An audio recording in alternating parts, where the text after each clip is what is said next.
everybody, I welcome you all on Padhai Se Dosti YouTube channel.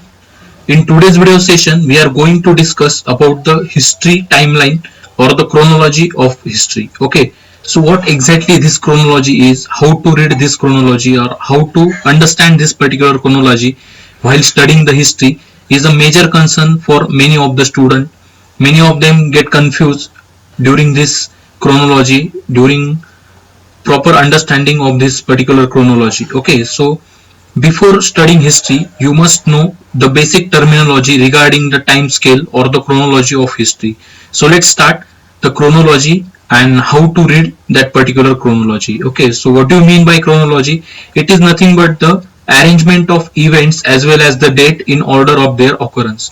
Okay, so any event that happen in history, okay, there are many events happen in history, and if we have to describe some event, then we need to explain the chronology of that particular event, when that event had occurred, after that which event occurred, after which time period which event occurs. Okay, so all these things we need to explain while studying the history. Okay, so there are some terms which we have to understand while studying this particular subject. So let's have a look over important terms which is related to history time scale or the chronology of history. The very first term you might have come across, that is a BC. It is before Christ. Okay, Hindi और मराठी में इसे ईस्वी सन पूर्व बोला जाता है. Okay, then another one is BCE, before common era. It is again the same, ईस्वी सन पूर्व. Then there is a C dot. In history books you might have came across this particular symbol, that there is a small C letter and there is a dot. It means Sikra. Okay, it's literally mean is approximately.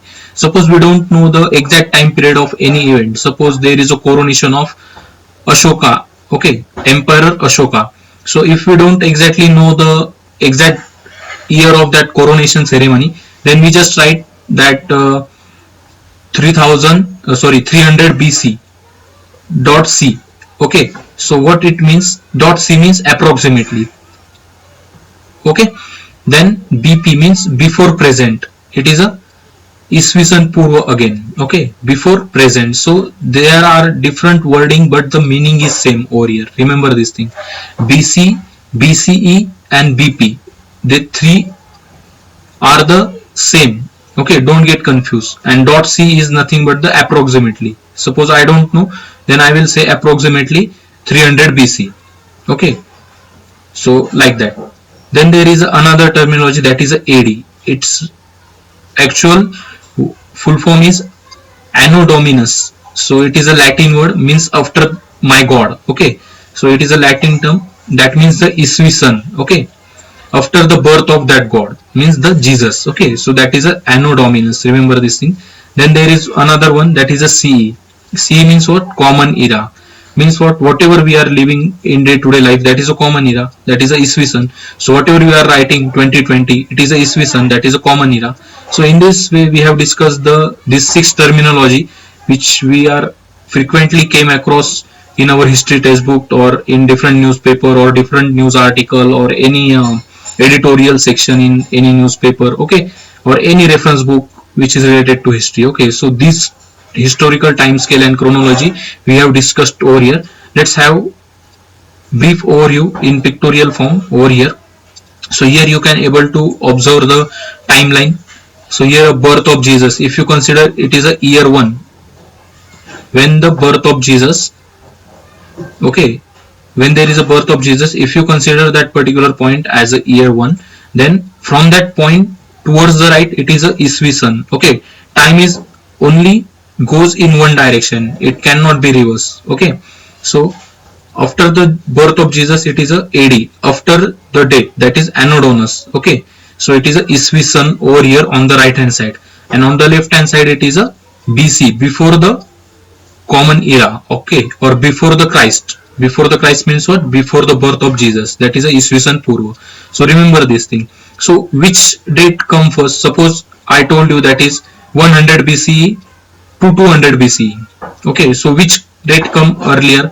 The 200 BCE will come earlier, because after 200 BC there will be 100 BC, because this line is moving in this manner. Okay, in the right hand side direction, okay, in this direction, okay guys, here like this. So remember this thing, time is progressing only in one direction, okay, that is in forward direction. But when we have to describe any event which already happened in history, and if it is before the birth of this Jesus, then we used to say it is a Isvisan Purva, or before Christ, or before present, or before common era. So remember all these things. So here it is a 1st century AD, 2nd century AD, 3rd century AD. Similarly here you can say it is a 1st century BC, 2nd century BC, 3rd century BC, like this. Okay. So what is century exactly? Many students have confusion over here also. So the 1st century BC means Isvisan Purva Pehla Shatak. So how to define this Isvisan Purva Pehla Shatak or 1st century BC? It is from 100 BC to 1st BC. Now remember how I am reading this particular thing. Okay, 100 BC, 100 year before Christ to 1 year before Christ means the actual that year. That is nothing but the 1st century BC. Then 2nd century BC means what? 200 BC to 100 BC. 3rd century BC means what? 300 BC to 200 BC. Because this 300 BC over here, this date came first, and from this there is a start of next century in this direction like this, and here that 3rd century BC ends over here. Likewise there is another 1 century over here. This is a 2nd century, this is a 1st century, okay, this is 1st, okay, this is 2nd, this is 3rd. So likewise there is a 1st century BC, 2nd, 3rd, and we are reading that particular century from left to right, means from 300 BC to 200 BC it is a 3rd century, from 200 BC to 100 BC 2nd century, from 100 BC to 1 BC it is a 1st century, and exactly opposite to the AD line. Okay, so here you can see 1st century AD means Isvisan, that is a 1st AD to 100 AD it is a 1st century. Then 200 AD to 300 AD it is a 2nd century. Remember all this thing. Then it is a 300 AD to 400 AD 3rd century. Okay, here it is a 4200 AD to 4300 AD it is a 42nd century. Remember this thing. So in this way we have discussed century also. Many a time you came across that Chhatrapati Shivaji Maharaj was born in 16th century. So what do you mean by 16th century? 16th century means nothing but the 17th century, because Chhatrapati Shivaji Maharaj birth was 1630. Okay, 1630 में उनका जन्म हुआ था और 1650 में उनकी मृत्यु हुई थी. 1630 है या 1627 है, कुछ तो है उनका ईयर एग्जैक्टली.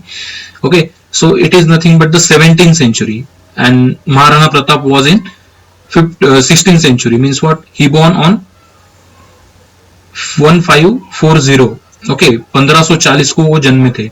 तो इस तरह से हम बोलते हैं कि महाराणा प्रताप जो थे कि वो 1600 शतक में जन्मे थे. छत्रपति शिवाजी महाराज थे वो 17वां जो शतक था उसमें जन्मे थे. तो इस तरह से ये सेंचुरी डिफाइन होती है. Remember this thing.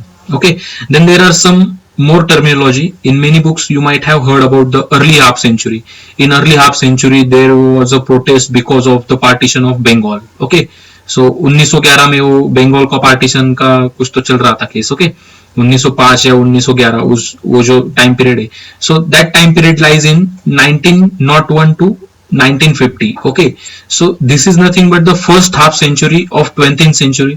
So that's why it is a early half century. Okay, and later half, India tested its nuclear missile in 1974. That is the latter half century, latter 20th century. Okay, so latter half of 20th century means what? It is 1950 to 2000. Okay, then middle of the century. Okay, India got independence from British rule in middle of 20th century means what? In 1947. It is somewhat middle. Okay, if you omit the first 30 years and last 30 years of that particular century, what is the central part?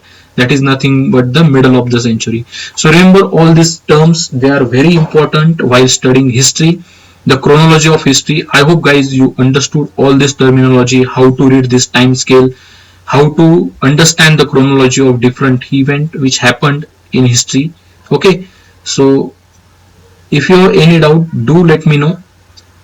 Okay, do like this session, share with your friends so they will get acquainted with this terminology. Also, they didn't find history as a boring subject. They will find history as an interesting subject after knowing all this terminology, because these are the basics, and you can build a building on the base. Okay, so you must have clear your basics of before studying the history. Okay, so guys, I hope everything is clear to you.